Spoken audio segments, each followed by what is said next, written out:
topic is trends in stability of higher oxidation states. So D block elements higher oxidation states ಅಲ್ಲಿ ಹಾಗೆ stability ತೋರಿಸುತ್ತೆ ಅಂತ, right? D block elements how it shows stability in higher oxidation states. First ನೋಡೋಣ, highest stable oxidation states of metal halides. First metal halides ಅನ್ನು ನಾವು discussion ಮಾಡೋಣ. Suppose metal halides ಅಂತ ತಗೊಂಡ್ರೆ ನೋಡಿ, ಫಸ್ಟ್ ನಾನು ವೆನಿಡಿಯಂ ಅಂತ ಎಕ್ಸಾಂಪಲ್ ತಗೊಂತೀನಿ. I will take vanadium as an example. ನೋಡಿ, vanadium it shows +2 +3 +4 +5 oxidation states. Vanadium ಏನಿದೆ ಇಷ್ಟು ಆಕ್ಸಿಡೇಷನ್ ಸ್ಟೇಟ್ಸ್ ಅನ್ನು ತೋರಿಸುತ್ತೆ. ಇಷ್ಟು ಆಕ್ಸಿಡೇಷನ್ ಸ್ಟೇಟ್ ಅಲ್ಲಿ most stable oxidation state of vanadium is that is +5. ಹೌದಲ್ವಾ? So vanadium it shows more stability in +5 oxidation state. You all know that. ಈಗ vanadium halides ಅಂದ್ರೆ metal halides ಬಗ್ಗೆ ನಾನು ಡಿಸ್ಕಷನ್ ಮಾಡ್ತೀನಿ. Halides means metal combined with the halogen. ಈಗ I will take ವೆನಿಡಿಯಂ chloride. ನೋಡಿ, VCl2 ವೆನಿಡಿಯಂ chloride ಅಂತ ತಗೊಂಡಿದ್ದೀನಿ, right? ಅಲ್ಲಿ ನೀವು ಕ್ಲೋರೈಡ್ ಆಗ ತಗೋಬಹುದು ಅಥವಾ ಜನರಲ್ ಆಗಿ ವೆನಿಡಿಯಂ ಹ್ಯಾಲೈಡ್, ಇದು +2 ಆಕ್ಸಿಡೇಷನ್ ಸ್ಟೇಟ್. ಅದೇ ತರ vanadium trihalide, vanadium tetrahalide, vanadium pentahalide. So ಇದಿಷ್ಟು ಹ್ಯಾಲೈಡ್ಸ್ ಅಲ್ಲಿ ವಿಚ್ ಈಸ್ ಮೋರ್ ಸ್ಟೇಬಲ್ ಅಂತಂದ್ರೆ that is pentahalide. Because metal halides it's show stability in highest oxidation number. higher oxidation number ನಲ್ಲಿ stability ನ ತೋರಿಸುತ್ತೆ, right? so vanadium pentahalide ಏನಿದೆ it is more stable. ಅದೇ ತರ ನೀವು ಕ್ರೋಮಿಯಂ ಅಂತ ತಗೊಂಡ್ರೆ ನೋಡಿ, ಕ್ರೋಮಿಯಂ ಟ್ರೈಹ್ಯಾಲೈಡ್ ಇದೆ. ಅದೇ ತರ ಕ್ರೋಮಿಯಂ ಹೆಕ್ಸಾಹ್ಯಾಲೈಡ್, ರೈಟ್? ಅಂದ್ರೆ +6 ಆಕ್ಸಿಡೇಷನ್ ನಂಬರ್ ಇರ್ತದೆ. ಸೊ ಅದರಲ್ಲಿ ನೋಡಿ, chromium hexahalide is more stable. Chromium hexahalide ಏನಿದೆ ಅದು ಮೋರ್ ಸ್ಟೇಬಲ್ ಆಗಿರುತ್ತೆ. Next let us consider manganese. ನೋಡಿ, ಮ್ಯಾಂಗನೀಸ್ ಸ್ವಲ್ಪ ಚೇಂಜ್ ಆಗುತ್ತೆ. ಮ್ಯಾಂಗನೀಸ್ ಏನ್ ಚೇಂಜ್ ಆಗುತ್ತೆ ನೋಡಿ, manganese it shows MEF2 MnF3 MnF4. it shows only 3 oxidation numbers with the halides. manganese ಏನಿದೆ ಬರೀ 3 ಆಕ್ಸಿಡೇಷನ್ ನಂಬರ್ಸ್ ಅಂದ್ರೆ +2 +3 +4 ಅಷ್ಟೇ ತೋರಿಸುತ್ತೆ. ಆದರೆ +5 ತೋರಿಸುತ್ತೆ. ಆದ್ರೆ ಅದು ಪ್ಯೂರ್ ಹ್ಯಾಲೈಡ್ಸ್ ಆಗಿರಲ್ಲ, ಆಕ್ಸಿ ಹ್ಯಾಲೈಡ್ಸ್ ಆಗಿರುತ್ತೆ. ಅದಕ್ಕೊಂದು ಎಕ್ಸಾಂಪಲ್ ಕೊಡ್ತೀನಿ, MnOF3, ರೈಟ್? ಸೊ ನೆಕ್ಸ್ಟ್ ಎಲ್ಲ ಬರೀ ಪ್ಯೂರ್ ಹ್ಯಾಲೈಡ್ಸ್ ಫಾರ್ಮೇಷನ್ ಮಾಡೋದಿಲ್ಲ, ಅದು ಅದೇನಾಗುತ್ತೆ, it is combined with the oxygen. Oxy halides formation ಮಾಡುತ್ತೆ. ಯಾವುದು? ಮ್ಯಾಂಗನೀಸ್. ನೆಕ್ಸ್ಟ್ ಆಫ್ಟರ್ ಮ್ಯಾಂಗನೀಸ್ ಅಂತ ಕನ್ಸಿಡರ್ ಮಾಡಿದ್ರೆ ನೋಡಿ, ಐರನ್ ಡೈಕ್ಲೋರೈಡ್, ಐರನ್ ಟ್ರೈಕ್ಲೋರೈಡ್ ಕೂಡ ಫಾರ್ಮೇಷನ್ ಮಾಡುತ್ತೆ, ರೈಟ್? ಆದ್ರೆ ಅದು ನೆಕ್ಸ್ಟ್ ಹ್ಯಾಲೈಡ್ಸ್ ಫಾರ್ಮೇಷನ್ ಮಾಡೋದು only di and tri. Iron it shows +4 oxidation number, ಹಂಗಂದ್ರೆ ಟೆಟ್ರಾಕ್ಲೋರೈಡ್ ಆತರ ಏನು ಫಾರ್ಮೇಷನ್ ಮಾಡೋದು, ರೈಟ್? ನೆಕ್ಸ್ಟ್ ಐರನ್ ಆದ್ಮೇಲೆ ಕೋಬಾಲ್ಟ್ ಇದೆ. ನೋಡಿ, ಕೋಬಾಲ್ಟ್ ಕೂಡ ಅಷ್ಟೇ COCl2 COCl, ಡೈಹ್ಯಾಲೈಡ್ಸ್ ಟ್ರೈಹ್ಯಾಲೈಡ್ಸ್ ಅಷ್ಟೇ ಫಾರ್ಮೇಷನ್ ಮಾಡುತ್ತೆ. Next nickel it forms only one halide, that is NiCl2. ಇದು ಕಾಂಪೌಂಡ್, ಬಟ್ ಕಾಂಪ್ಲೆಕ್ಸ್ ಅಂತ ಬಂದಾಗ ಮತ್ತೆ ಚೇಂಜ್ ಆಗುತ್ತೆ. ನೆಕ್ಸ್ಟ್ ಕಾಪರ್ ನಿಮಗೆಲ್ಲ ಗೊತ್ತಿದೆ, CuCl2 ಫಾರ್ಮೇಷನ್ ಮಾಡುತ್ತೆ. So it is more stable.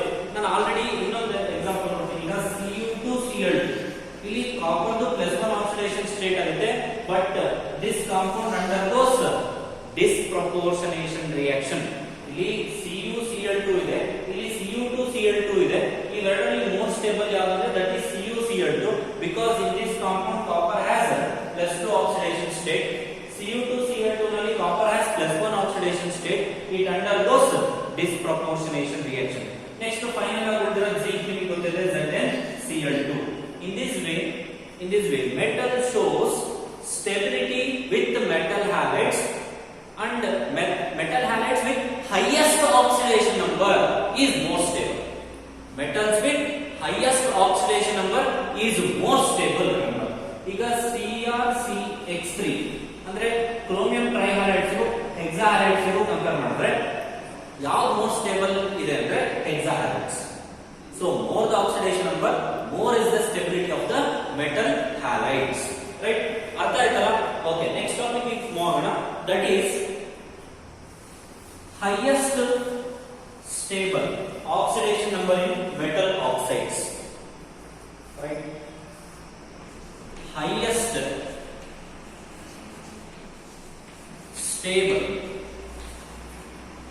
oxidation state of metal oxides. Okay, metal oxides ಅನ್ನು ನೋಡೋಣ ನಾವು. metal oxides. Okay, metal oxides ಅಂತ ತಗೊಂಡ್ರೆ ನೋಡಿ, ಫಸ್ಟ್ ಗೆ ನಾನು ಸ್ಕ್ಯಾಂಡಿಯಂ ಕನ್ಸಿಡರ್ ಮಾಡ್ತೀನಿ. ನೋಡಿ, scandium does not form monoxide. ಯಾಕಂದ್ರೆ ಮೊನಾಕ್ಸೈಡ್ ಫಾರ್ಮೇಷನ್ ಮಾಡಬೇಕಂದ್ರೆ ಸ್ಕ್ಯಾಂಡಿಯಂ +2 ಇರಬೇಕು.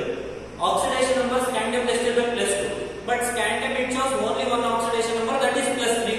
ಸೊ ಹಾಗಾಗಿ ಸ್ಕ್ಯಾಂಡಿಯಂ ಮೊನಾಕ್ಸೈಡ್ ಫಾರ್ಮೇಷನ್ ಮಾಡಿದಾಗ Sc2O3 ಫಾರ್ಮೇಷನ್ ಮಾಡುತ್ತೆ and it is stable in its oxidation state.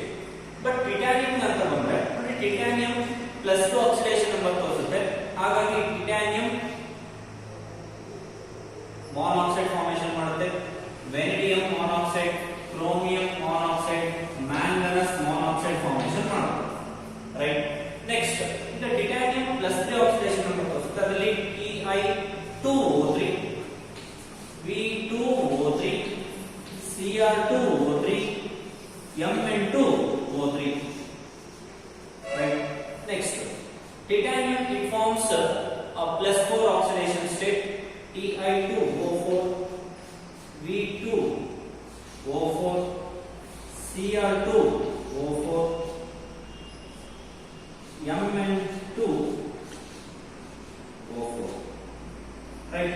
ಈಗ ಇದೆಲ್ಲ ಆಕ್ಸಿಡೇಷನ್ ನಂಬರ್ಸ್ ಅನ್ನು ನೋಡಿದ್ರೆ, ಈಗ which is more stable oxidation state ಅಂದ್ರೆ ಅಗೈನ್ ನಾನು ಈಗ ಹೇಳ್ತೀನಿ, more the oxidation number of the metal ion, more is the stability. ಅಂದ್ರೆ ಇಲ್ಲಿ ನೋಡಿ, ಸೊ ಟಿಟಾನಿಯಂ +4 ಆಕ್ಸಿಡೇಷನ್ ನಂಬರ್ ಇದೆ, ಸೊ ಹಾಗಾಗಿ ಇದು ಮೋರ್ ಸ್ಟೇಬಲ್ ಆಗಿರುತ್ತೆ. ಸೊ ಇಲ್ಲಿ V2O4 ಇದೆ, ಸೊ ಇಲ್ಲಿ ವೆನಿಡಿಯಂ +4 ಆಕ್ಸಿಡೇಷನ್ ಸ್ಟೇಟ್ ಇರೋದ್ರಿಂದ ವೆನಿಡಿಯಂ V2O4 ಏನಿದೆ ಅದು ಮೋರ್ ಸ್ಟೇಬಲ್ ಆಗಿರುತ್ತೆ. So more the oxidation number of the metal, more is the stability of metal oxide. ಈಗ ನಾನು ಇನ್ನೊಂದು ಪಾಯಿಂಟ್ ಕೇಳ್ತೀನಿ, ವೆರಿ ಇಂಪಾರ್ಟೆಂಟ್ ಕ್ವೆಶ್ಚನ್ ಇದು. Among metal oxides and metal halides, which is more stable? ಈಗ suppose oxidation number same ಇರುತ್ತೆ, oxidation number is same, but oxide ಇರುತ್ತೆ, halides ಇರುತ್ತೆ, ಯಾವುದು ಮೋರ್ ಸ್ಟೇಬಲ್ ಆಗಿರುತ್ತೆ ಅಂತ ನನ್ನ ಕ್ವೆಶ್ಚನ್. ಈಗ ಸಪೋಸ್ ಒಂದು ಎಕ್ಸಾಂಪಲ್ ತಗೊಳ್ತೀನಿ.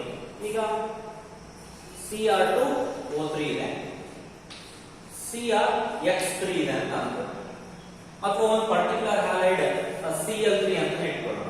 ನೋಡ್ರಿ, ಇದರಲ್ಲಿ ಕ್ರೋಮಿಯಂಗೆ +3 ಆಕ್ಸಿಡೇಷನ್ ನಂಬರ್ ಇದೆ. ರೈಟ್? ಇದರಲ್ಲೂ ಕ್ರೋಮಿಯಂಗೆ ಏನಿದೆ +3 ಆಕ್ಸಿಡೇಷನ್ ನಂಬರ್ ಇದೆ. ಹಾಗಾದ್ರೆ ಇವೆರಡರಲ್ಲಿ ಮೋಸ್ಟ್ ಸ್ಟೇಬಲ್ ಯಾವುದು? ಇದು ಆಕ್ಸೈಡ್ ಆಗಿದೆ, ಇದು ಹ್ಯಾಲೈಡ್ ಆಗಿದೆ. ಎರಡರಲ್ಲಿ ಯಾವುದು ಮೋಸ್ಟ್ ಸ್ಟೇಬಲ್ ಆಗಿರುತ್ತೆ?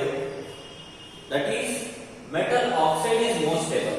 ವೈ ಅಂತಂದ್ರೆ ನೋಡ್ರಿ, ಮೆಟಲ್ ಆಕ್ಸೈಡ್ಸ್ ಫಾರ್ಮೇಷನ್ ಆಗಬೇಕಾದ್ರೆ ಮೆಟಲ್ಗೂ ಮತ್ತೆ ಆಕ್ಸಿಜನ್ಗೂ ಮಧ್ಯೆ ಡಬಲ್ ಬಾಂಡ್ ಇರುತ್ತೆ. ಮೆಟಲ್ಗೂ ಮತ್ತೆ ಆಕ್ಸಿಜನ್ಗೂ ಮಧ್ಯೆ ಏನಿರುತ್ತೆ? Double bond. ಆದ್ರೆ ಮೆಟಲ್ ಹ್ಯಾಲೈಡ್ ಫಾರ್ಮೇಷನ್ ಆಗಬೇಕಾದ್ರೆ ಮೆಟಲ್ಗೂ ಮತ್ತೆ ಹ್ಯಾಲೈಡ್ಸ್ಗೂ ಮಧ್ಯ ಸಿಂಗಲ್ ಬಾಂಡ್ ಇರುತ್ತೆ. More the bond, more energy is required to break the bond. So ಇಲ್ಲಿ ಎರಡು ಬಾಂಡ್ ಇದೆ, ಎರಡು ಬಾಂಡ್ ಅನ್ನು ಬ್ರೇಕ್ ಮಾಡಬೇಕಂದ್ರೆ ಜಾಸ್ತಿ ಎನರ್ಜಿ ಬೇಕು, ಒಂದು ಬಾಂಡ್ ಅನ್ನು ಬ್ರೇಕ್ ಮಾಡಬೇಕಂದ್ರೆ ಕಡಿಮೆ ಎನರ್ಜಿ ಬೇಕು. That's why metal oxides are more stable than metal halides. Metal ಆಕ್ಸೈಡ್ಸ್ಗೂ ಹ್ಯಾಲೈಡ್ಸ್ಗೂ ಕಂಪೇರ್ ಮಾಡಿದ್ರೆ metal oxides are more stable because of more number of bonds. Bond ಜಾಸ್ತಿ ಇದ್ರೆ more energy required to break the bond. Bonds ಕಡಿಮೆ ಇದ್ರೆ less energy required to break the bond. Right? So this is all about the stability of metal halides and metal oxides. ಅರ್ಥ ಆಯ್ತಲ್ಲ? So more the oxidation